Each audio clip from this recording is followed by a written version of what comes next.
Hey everybody, welcome and thank you for joining us on another edition of TGG Cares. This is where we interview a local nonprofit here in Sioux Falls and just kind of spotlight them, talk about what they do, what events they have coming up, how you can be part of it, and just the awesome things that are happening. So I am super excited about our guests today. And I say guests, we have two guests on. Today we have Brett and Kayla from Community Outreach. Thank you guys so much for joining us today. Yeah, thank you. For having us. I'm excited about this one because community outreach really has a lot to do with housing in a lot of different ways, and some of your different programs are specifically focused on housing for those that are homeless or trying to get back to a place of where housing is in their future. And so a lot of cool stuff happening. So, but maybe let's start for those who maybe have no idea who or what community outreach is or does. Tell us maybe a real quick brief summary of what is community outreach. Yeah, you want me to take it? I can take Yeah. it. All right, yeah. So community outreach started with a couple of churches here in Sioux Falls. They were starting to see an influx of people coming in their doors, and they just didn't have the staff for that. And so they started what was called the Church Crisis Fund. And so they started the Church Crisis Fund. They hired one person, and they took care of all these people coming in. And it got to the point where there was too many people. So then they realized we need to change this and hire more people.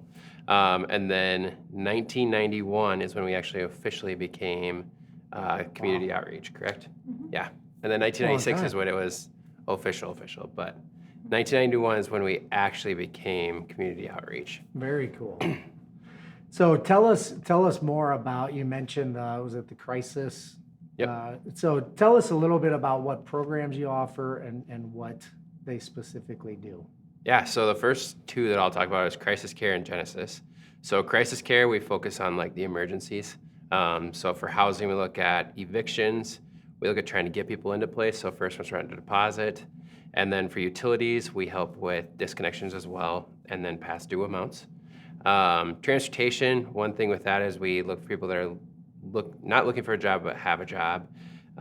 Either they just started a job, they're not able to pay for something, so like we have a gas voucher program that they get up to a certain amount that they can go to a gas, like Get and Go here in Sioux Falls. It's who we partner with. And they're able to do a gas voucher, but they have to have the requirements of driver's license, registration, insurance. All those need to be up to date, or we're not going to be able to assist with it. And then we have a 30-day bus pass, people that are just starting a job as well, that to bring in proof of that. And that is free to them, so that's at no cost. And then we have our car repair program, which is our program where we help people that are employed, and we're trying to help them get to and from work still. We have up to $300 is what it is to be able to help somebody. And we have a couple different mechanics we work with here that work with us as well. So it's $300 on our dime that we pay for, and then from there on they have to pay themselves. But they get And you that have $300. some local mechanics that maybe give you the brother-in-law deal. Yeah, yep. And yeah, awesome. Yep. Okay, so the crisis care, so you're talking about helping with deposits, helping with utilities, trying to save people from getting utilities shut off or evictions. So what does that look like specifically? Where you guys are coming in, they walk in and they ask for money and you just, here's a check. No, so what they have to do, they do call. So every single day we take appointments at 8 a.m. To fill our calendar for the next 2 days. And so what they do is they call in. That's when we tell them all the stuff they need to bring in when they come in, which is going to be something showing proof of employment, how much they owe for their disconnection or their eviction. And then we want them to go to Minnehaha County Human Services because they're able to assist with the same things we are. But we want them to go first, see if they can assist. Because what we've been seeing a lot lately is way higher amounts that are needing to be paid. I mean, utility bills are really high right now that we've been seeing coming in. And also with rent, we're seeing higher amounts as well because of raises of rent. And so it's where we are able to assist with part of it, but then we want to see if someone else can assist with it as well. So you feel like energy costs, gas, electricity are up? Yeah. Are you getting the sense that that's having an effect Yeah. on the people you guys serve? Yeah, I would say a lot of people lately have been new clients that we've never had in our system, which is the Helpline Center Network of Care system. It's a lot of different agencies that are in that together. And if they go to another agency, they get put in. But what we've been seeing is people that have been calling for us is they're not in our system. They're not in any No. system. Nope. I mean, so these are people that have never come to you for help and now they're finding themselves in a tough spot. Yeah. And needing that help. Yep. Yeah. Wow. Yeah. Yeah. Things are tough right now. Yeah. And prices are going up, and sometimes we're all on kind of a fixed-ish budget, and when stuff starts going up and out of our control, things that aren't access spending we're doing, it's just the daily things that we're using. Yep. That's tough. Yeah. It's really tough. Yeah. Okay, so some of the numbers that you guys had on your website is from January 2020, and the count was 344 people were identified as completely homeless in Sioux Falls. So that was like pre-COVID. It was pre-COVID. Yep. And I feel like it just from my eyes, it feels like those numbers have grown. Yes. Is there any updated statistics on where that number's at today? Yeah, so that number comes from the point in time homelessness count, and that happens every January. And so in 2021 and 2022, those numbers looked a little bit different because they were taking COVID precautions and only counting people who were sheltered. So 2020 is the most recent accurate description. Obviously, they did a count this year, but as of probably 3 weeks ago, I think was the last time I looked to see if they had that updated number published, and it wasn't available not yet. updated. So we'll see that new number relatively soon, but the number in 2020 was higher than the number in 2019. I can't remember what that number is off the top of my head, but it had been increasing year by year, and so we would expect to see that increase as well, especially as Sioux Falls is growing and cost of living is increasing. So, yeah. So 2023's number will probably be the most accurate within the last couple of years. Yeah, so Without once the they COVID publish precautions. that. Yeah. So once that, do Yeah. you guys get any sense of, is there anything else that would kind of be telling to show like maybe that number is rising faster? I feel like our friends who run the shelters in town might have a solid indication of that based on their daily flow of who's staying for the evening and such, but I haven't connected with anyone from any of the shelters to know about that number. But I think we see quite a few people coming in, not just looking for help with past due rent, but seeing an increase in people asking for deposits to move into a place. And a lot of those people, some are housed and a lot of them aren't. A lot of them are staying in the car, staying with a family friend, staying in one of the shelters. So we are seeing an increase in people asking us for help with their deposits who are currently homeless. Yeah, I know for us as real estate agents and people that are helping people, find new homes and relocate into Sioux Falls, inventory is like still just a very serious problem, that we have where people that want to move here, there's just very limited options for them. Yep. But I know that you guys run into that issue as well when you're trying to place tenants and give people kind of a fresh start even that way. Yep. So the Hezekiah House, you didn't mention that one yet. No, that was, Have you? she was going to talk about that one. Kayla's going to talk Yeah. about that. Perfect, yeah. So talk about that. I know my good friend Mick is super involved in that and Yes. helps you guys out on that. And I just love the mission behind that, but maybe take it away. Tell us all about it. So Hezekiah House is a home ownership program. So it's for a different population than those who are coming into crisis care, because people who need our crisis care assistance are having a hard time making ends meet. Hezekiah House is for people that are in that gap of I can stably pay my rent every month, but I don't have the skills and the resources to make that jump to home ownership. So they're people who are stuck in that cycle of stable renting and have the desire to own a home. And so Hezekiah House partners with a family for 3 years, and they go through the program. So they go through our Genesis mentoring program, which helps teach budgeting and finance skills. So they're learning about building their savings, building their credit, paying off their debt. But they're also partnering with LSS and another organization for home buyer education. So they're getting that education, and not just in the 3 weeks before they purchase a home, but before they even start looking for a home, so that it helps set up that framework of this is what that process is. A lot of the people who have participated in the program in the past had no one in their family who'd ever owned a home. So they don't have anyone that they could ask, like, right? Yeah. How'd you do this? Yeah. How do you get all your referrals? It's people who speak highly of you, right? Like where they're like, oh yes, go to this group. They're gonna treat you well. And so this is a group of people that doesn't know where to start. And so being able to have a caseworker walk alongside them throughout the process and provide referrals to different lenders. And it's not a list of our favorites at all. It's just a list of many different people in the community and different real estate agents being able to say, hey, like these people have good reputations and they're going to serve you well. And so helping people build those skills and resources. The really great advantage to the program is that we are able to help with some of the down payment or closing costs at the end of the program when they do purchase their own home in the Sioux Falls area. So we know that there's great government programs that are available and funding that's available, but for families that have been just stably paying rent but haven't been able to save, this helps give that extra boost to help them transition to homeownership. Yeah, awesome. Yeah. I love it. Yeah. Because I love, obviously, if somebody needs rent or, help with rent or help with utilities, kind of that one time, here's the little boost that you need, and then you have the next kind of step, those people that have stabilized.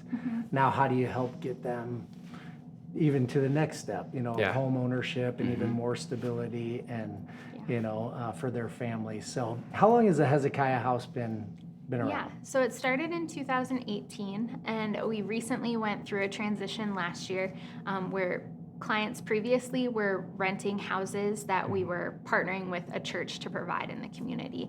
And so we transitioned away from that model and are working with people as they're continuing to rent wherever they're currently staying. So they're not moving into a new house for 3 years, but able to stay renting. And then that helps us be able to serve people who are qualified for the program, even if we don't have a house available for them or a house that's the right size for their family.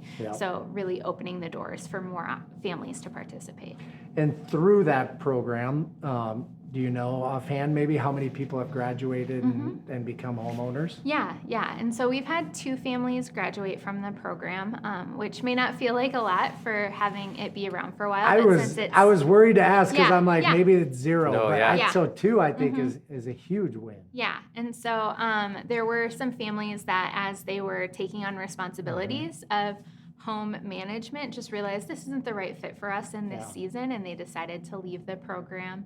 And then with the transition, some families did just decide it wasn't the right time to purchase a home. So those families did transition out of the program, but we have 1 client currently involved, and we have 2 openings. So we're looking for more clients to be able to continue the program. And very cool.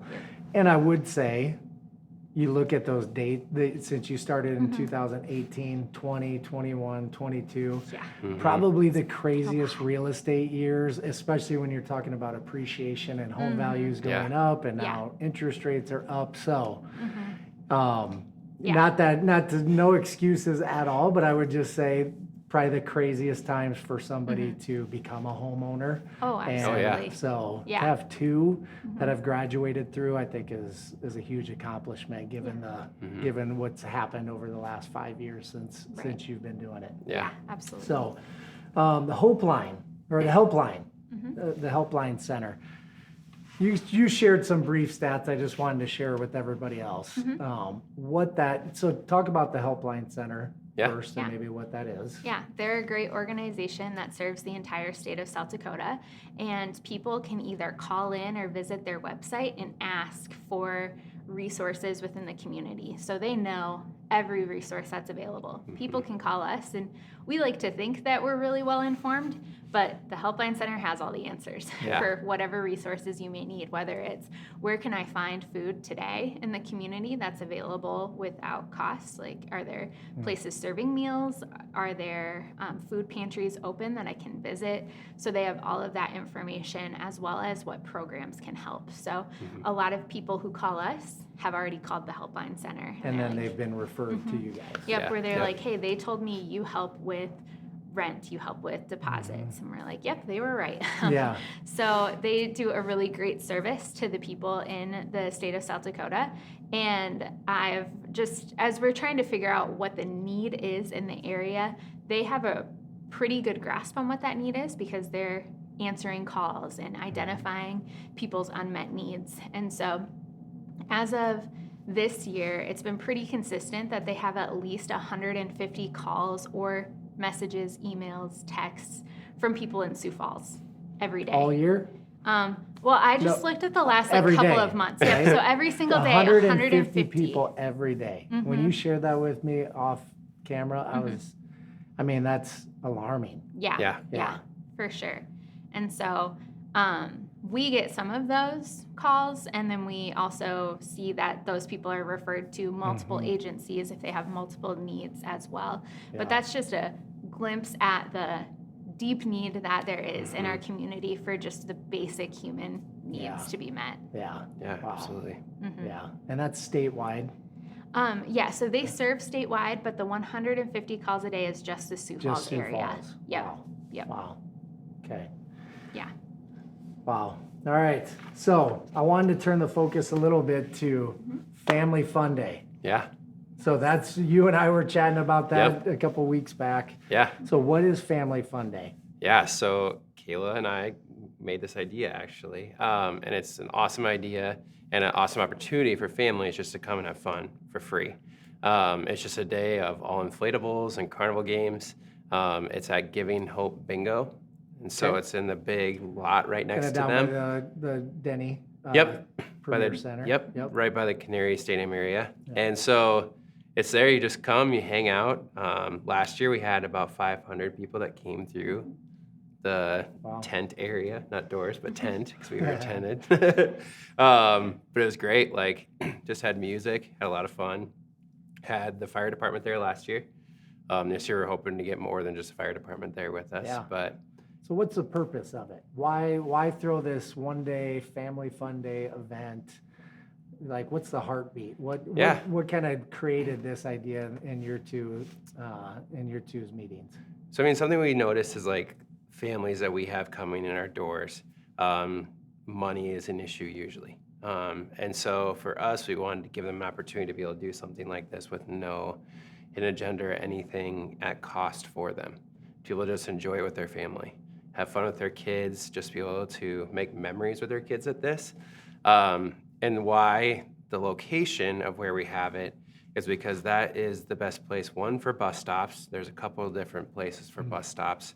And also the location that we're at, there's a lot of apartments in that area that... Walking distance. Yep, for the people that have... Because a lot of people that are coming in our doors have transportation issues.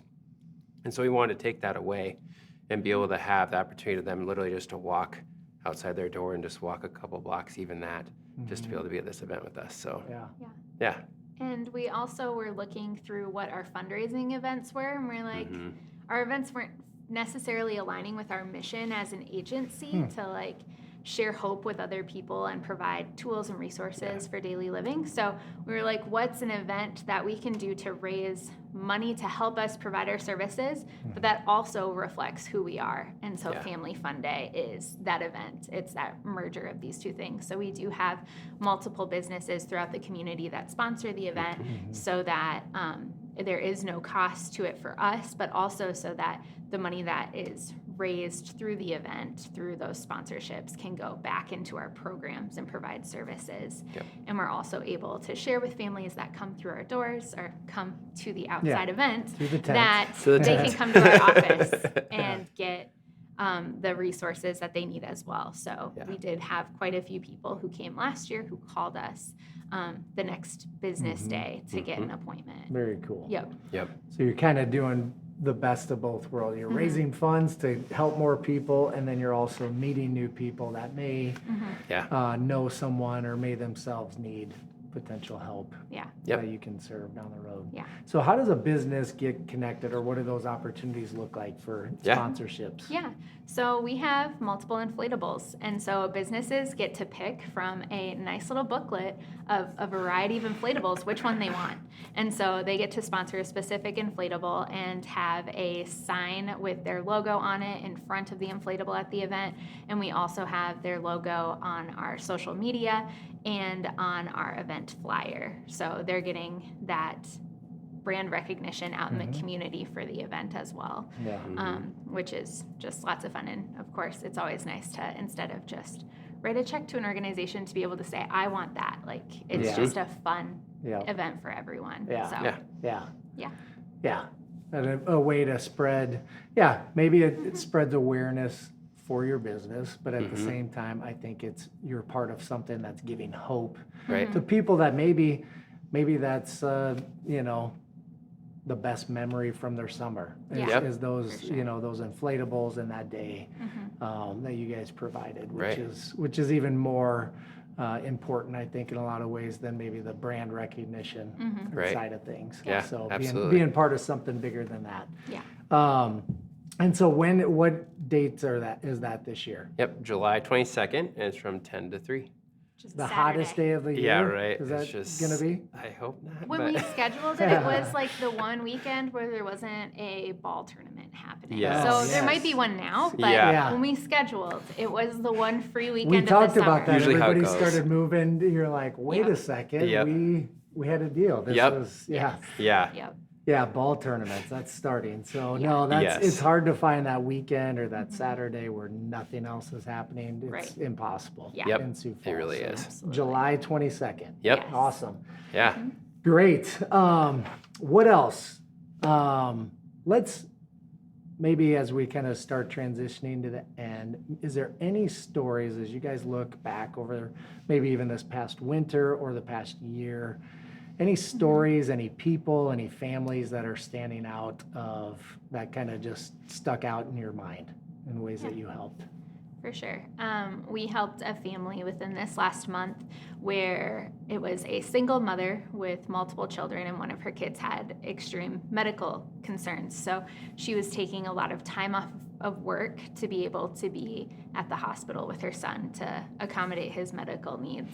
And so she was behind on rent and was expecting to go back to work on a certain week, and worked part of one day and then had to take another leave of absence from work to deal with her son's health. And so we were able to help partner with another organization to pay her past due rent so that she could stay housed as she is prioritizing attending to her son's needs, because she's the only one who can. So that was one. We see quite a few people who come to us because of a medical crisis. That's the tipping point for a lot of people, is when you have to take time off of work to attend to a medical need that is long lasting. So we've seen that. We helped a family earlier in the winter when it was cold that was sleeping in their car, helping them get that money they needed for a deposit, because the parents had started working, they just hadn't saved up enough for first month's rent and deposit. So we were able to help with that deposit to get them into an apartment so that they weren't having to choose between sleeping in their car or staying in a shelter. So being able to accommodate those needs. But then we also talked about our Genesis program briefly with Hezekiah House, and it gives people just a bunch of tools to handle their finances. And a client had recently finished meeting with her mentor and was just beyond excited. Wrote a thank you note to her caseworker, and he was excited because he's like, I don't think anyone's ever they always thank their mentor, and it's great, and I love that they thank their mentor, but this person also took the time to thank me, because she's just so appreciative of all that he and the mentor had done to help her get on her feet financially, and she feels confident that she can achieve her financial goals now. And so just that extreme boost in confidence that someone received because they gained knowledge is Yeah. really Yeah. exciting to witness. Yeah, I love that. Definitely Yeah. is. Yeah, you know, I think maybe people can say, well, if people are homeless or they get evicted, that they're probably just bad people, or they made really poor decisions, or they're irresponsible, or, you know, you could go the negative side of it. Yeah. What I hear from your guys' stories are these are people that are trying really hard to make it. And it's just, it can be something, a little thing, like a tire goes flat and they can't get to work, and because they can't get to work, they can't pay their bills, and they can't pay their bills, and their electricity gets shut off. And I mean, it's just, it's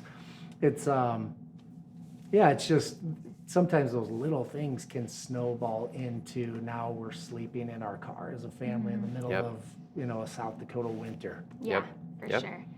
And I think there's that reality that a lot of us are really fortunate to have that security net, right? Like when I was not financially stable as a college student who just lived paycheck to paycheck because I was trying to do college. Like if something happened with my car, I could call my mom and dad. And like my mom and dad helped me out. And if you don't have anyone to call to help you out, like everything crumbles. And I think so many people who just have the attitude that, well, if they just tried a little harder, have never had a moment where someone didn't have their back. And so they just are missing that whole reality that if you don't have someone, it would be you. Or even like people think just go get a job, and a lot of people probably do have jobs actually, but they still can't cover what they need to cover because they don't get paid enough to be able to cover their expenses. And so it's easy to think, like when you're seeing the people on the side of the road, like, oh, just go get a job, that's all you need to do. But it's not that. And the other thing I say too is, like, every single one of us is one major crisis away from being in that same situation. Like we said, like just one little thing can change that and change your life completely. It's a much more complex issue than just go get a job, just quit doing drugs, or whatever the stereotype is. It is way more complex. So I thank you guys for whoever had the vision for this, 1991, whatever it was, you know, to start, and what it's become today. Even evolving to events like the Family Fun Day, where it's just a day to celebrate and give people hope and make memories.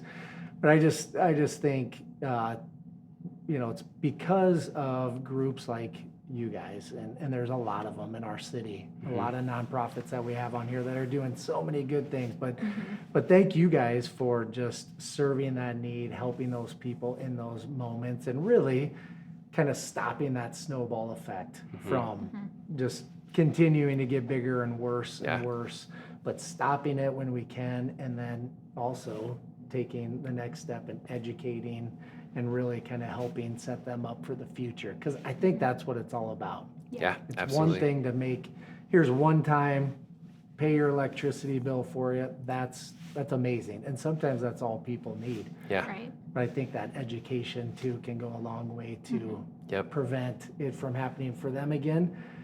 But then the generational thing, like I just think so much, and you hit on, like, your parents helped you. Well, at some point, somebody in your family was the first one to really provide stability. And I think it's just breaking that cycle is a huge thing. If we can just break the cycle for this family, now their kids grow up with stability, and their grandkids, and it just, you know, starts a good trend. Yeah, absolutely.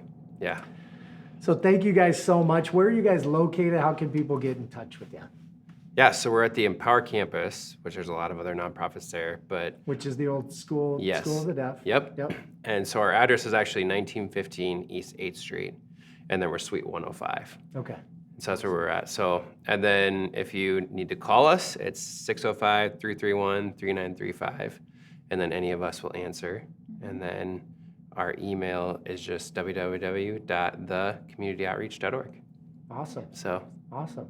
Yep. So we'll put the website below. We'll put phone number, Facebook page. Yep. All that stuff. So we'll put it all below in the chat.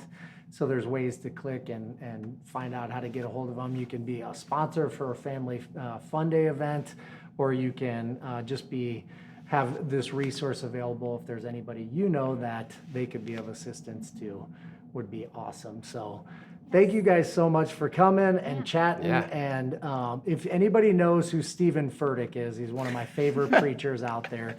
Brett is a Stephen Furtick lookalike, and I actually thought you were Stephen Furtick one of the first times I saw you. I got really Had that a excited, couple and times. then I was totally let down when I realized it wasn't you weren't Stephen. I'm sorry I Furtick. let you down. Yeah.